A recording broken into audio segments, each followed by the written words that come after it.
जिसे वो मुंह बंद करके छुपा लेता है। अब इसके बाद स्पिरिट मास्टर टैंगशान की सोल पार्ट चेक करता है और उसकी सोल पार्ट 10th लेवल पर होती है और ये बहुत रेयर कंडीशन होती है। असल में जिन लोगों की सोल पावर अवेकनिंग के वक्त फुल यानी 10th लेवल की होती है तो उन्हें बॉर्न विद सोल पावर यानी कि इनेट सोल पावर का दर्जा दिया जाता है और ऐसे लोग बहुत ही काम के होते हैं। ऐसे लोग बहुत ताकतवर बनते हैं और लाइफ में बहुत आगे तक जाते हैं। अब स्पिरिट मास्टर उसे बताते हैं कि अवेकन होने के बाद सोल पावर की 10th लेवल सबसे हाईएस्ट लेवल होती है, जिस पर अब टैंगशान ये पूछता है कि क्या हम इसके आगे नहीं जा सकते, यानी क्या इसके आगे ट्रेन नहीं कर सकते। जिस पर मास्टर उसे समझाते हैं कि इससे आगे ट्रेन करने के लिए हर 10th लेवल के बाद एक स्पिरिट रिंग हासिल करने की जरूरत होती है। स्पिरिट रिंग हासिल करने के बाद ही हम 10th लेवल से आगे बढ़ सकते हैं। बिना स्पिरिट रिंग के हासिल किए कोई आदमी कितना भी ट्रेन क्यों ना हो वो 11th लेवल पर नहीं पहुंच सकता। अब टैंगशान उससे ये पूछता है कि क्या तुम्हारे पास 2 स्पिरिट रिंग है,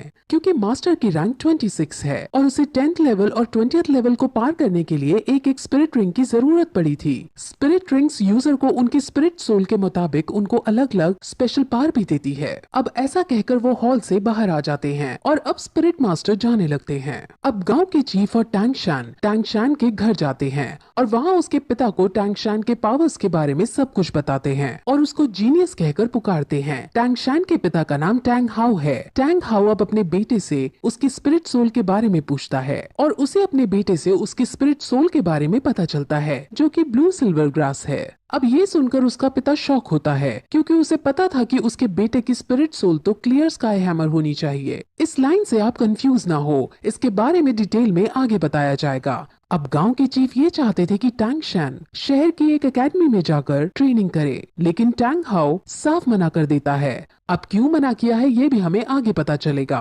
गांव का चीफ बहुत शॉक होता है और उससे लड़ता भी है क्योंकि इतने बड़े टैलेंट को घर में रखना सही नहीं है, इसको बाहर जाकर बेस्ट ट्रेनिंग हासिल होनी चाहिए। अब चीफ के बार बार समझाने पर भी टैंग हाउ नहीं मानता और चीफ अब वहाँ से चला जाता है।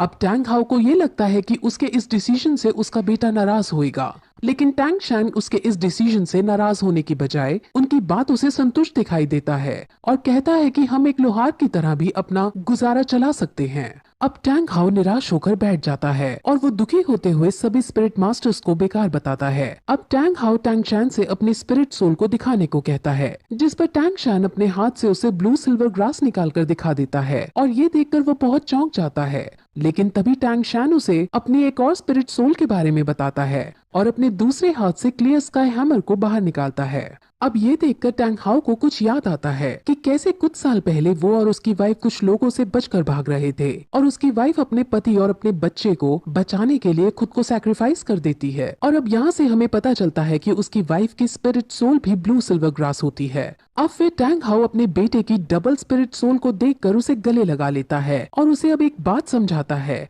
और कहता है कि तुम हमेशा अपने उल्टे हाथ के हैमर से अपने सीधे हाथ की ग्रास को प्रोटेक्ट करना। अब इसके बाद टैंग हाउ टैंगशान को लेकर काम सिखाने लगता है और उसको इस काम की अलग अलग टेक्निक सिखाता है और इन सभी टेक्निक्स की मदद से टैंगशान अब अपने पिछले जन्म की मेमोरीज का यूज करता है और उनकी मेमोरीज से वो कुछ हिडन वेपन्स बनाता है। अब अगले दिन टैंग हाउ अपने बेटे को शहर जाकर ट्रेनिंग करने की इजाजत दे देता है और साथ में ये भी कहता है कि वहाँ तुम अपना खर्चा लोहार का काम करके चला लेना। लेकिन शहर पढ़ने जाने के लिए टैंग हाउ उसके सामने कुछ शर्तें रखता है। वो उसे कहता है कि तुम कभी भी अपनी हैमर स्पिरिट में कोई भी स्पिरिट रिंग ऐड नहीं कर सकते। दूसरी शर्त पे उसे वो कभी भी अपनी हैमर स्पिरिट सोल को दिखाने के लिए मना करता है और साथ ही साथ किसी को भी अपना ये रहस्य कि उसके पास 2 स्पिरिट सोल हैं बताने से मना करता है और जब तक उसकी जान पर ना आए तब तक वो उसे हैमर स्पिरिट का भी इस्तेमाल करने से मना करता है। अब इन शर्तों पर एग्री करके टैंगशान अपने सफर पर निकल जाता है। वो अब गाँव के चीफ के पास जाता है और अब दोनों शहर के बड़े स्कूल में एडमिशन करवाने के लिए निकल जाते हैं। अब वो दोनों रास्ता पूछते हुए स्पिरिट मास्टर एकेडमी की तरफ जाते हैं, जहाँ पर उन्हें गेट कीपर रोक लेता है। अब चीफ उसे अपना पास दिखाता है जो उसको स्पिरिट मास्टर ने दिया था। गेट कीपर उस पास को चेक करता है और इस पास को वो फेक समझता है क्योंकि इस पास पर ब्लू सिल्वर ग्रास लिखा था, लेकिन साथ ही साथ सोल पार को 10 रैंक का भी बता रखा था। अब ब्लू सिल्वर ग्रास का होना और 10th रैंक का होना ऐसा बहुत रेयर कंडीशन में ही पॉसिबल है और जिस छोटी जगह से ये लड़का आया है वहाँ पर इस रेयर चीज का होना पॉसिबल नहीं है। अब चीफ और गेट कीपर की बहस होने लगती है और उनकी बहस इस कदर पहुंच जाती है कि गेट कीपर चीफ पर हाथ उठा देता है, लेकिन तभी टैंग शैन उसके हाथ को पकड़ लेता है और उसको नीचे गिरा देता है। टैंग शैन को अब बहुत गुस्सा आ चुका था और वो उसे मारने के लिए अपना हिडन वेपन एक्टिवेट कर देता है, लेकिन तभी एक आदमी वहां आता है और उन्हें रोकने की कोशिश करता है। इस आदमी को यहाँ पर सभी लोग ग्रैंड मास्टर कहते हैं और वो उनकी लड़ाई बंद करवाने के बाद उसको अंदर एडमिशन के लिए ले जाता है। अब रास्ते में टैंग शैन और ग्रैंड मास्टर कई तरह की बातें करते हैं, जिसमें ग्रैंड मास्टर अपनी आइडेंटिटी बताते हुए कहते हैं कि वो यहाँ का ग्रैंड मास्टर है और अगर टैंग शैन ग्रैंड मास्टर से कुछ सीखना चाहता है तो वो उसको टीचर बुला सकता है। अब वो और भी बातें करते हैं और क्योंकि ग्रैंड मास्टर ने उसका एडमिशन पास देखा होता है तो वो उससे कहता है कि तुम बहुत इंटेलिजेंट हो और उसे ये भी बताता है कि पिछले 100 सालों के अंदर तुम तीसरे आदमी हो जिसके पास 2 स्पिरिट सोल हैं। ये सुनकर टैंग शैन चौंक जाता है और अपने हिडन वेपन को फिर से एक्टिवेट करने के लिए रेडी हो जाता है। दरअसल वो ऐसा इसलिए करता है क्योंकि उसके पिता ने उसे कहा होता है कि उसकी 2 स्पिरिट सोल के बारे में किसी को नहीं पता चलना चाहिए और अब वो अपने इस खतरे को हटाने के लिए अपना हिडन वेपन एक्टिवेट करता है। लेकिन तभी ग्रैंड मास्टर उसे अब ये बताता है कि आखिर उसे इन सब के बारे में कैसे पता चला। असल में ग्रैंड मास्टर बहुत ज्यादा इंटेलिजेंट है और उसने पहले भी बहुत सारी रिसर्च कर रखी थी। उसमें उसे पता चला था कि दुनिया के अंदर ब्लू सिल्वर ग्रास वाली स्पिरिट सोल के सिर्फ 647 लोग हैं और उनमें से सिर्फ 16 के पास सोल पावर है और उन 16 की भी रैंक 1 से ज्यादा नहीं है।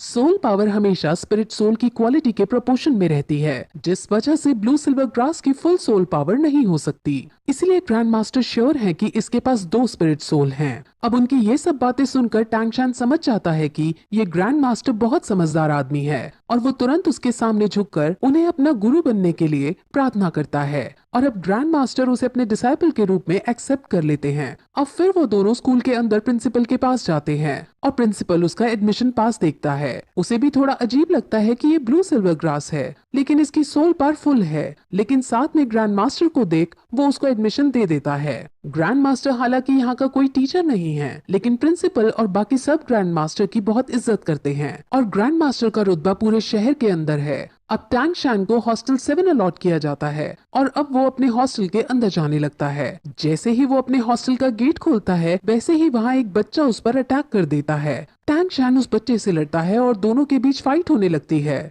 इस फाइट में टैंग शैन आसानी से उस बच्चे को मात दे देता है और सब बच्चे टैंग शैन के लिए ताली बजाने लगते हैं। अब फिर वो बच्चा खड़ा होता है और सम्मान पूर्वक उसे बताता है कि ये हॉस्टल का एक ट्रेडिशन है। यहाँ जो भी नया बच्चा आता है उससे यहाँ का बिग बॉस लड़ाई करता है और अगर वो नया बच्चा जीत जाता है तो उसे यहाँ का बिग बॉस बना दिया जाता है। अब क्योंकि टैंग शैन जीत गया था इसलिए सब उसके सामने झुक जाते हैं और उसे अपना बिग बॉस कहने लगते हैं। और तभी फिर हम ये देखते हैं कि वहाँ एक नई लड़की आती है। उस नई लड़की का नाम लिटिल वू है और अब परंपरा के अनुसार टैंग शैन इस लड़की पर अटैक कर देता है और फिर यही ये एपिसोड इस तरह खत्म हो जाता है।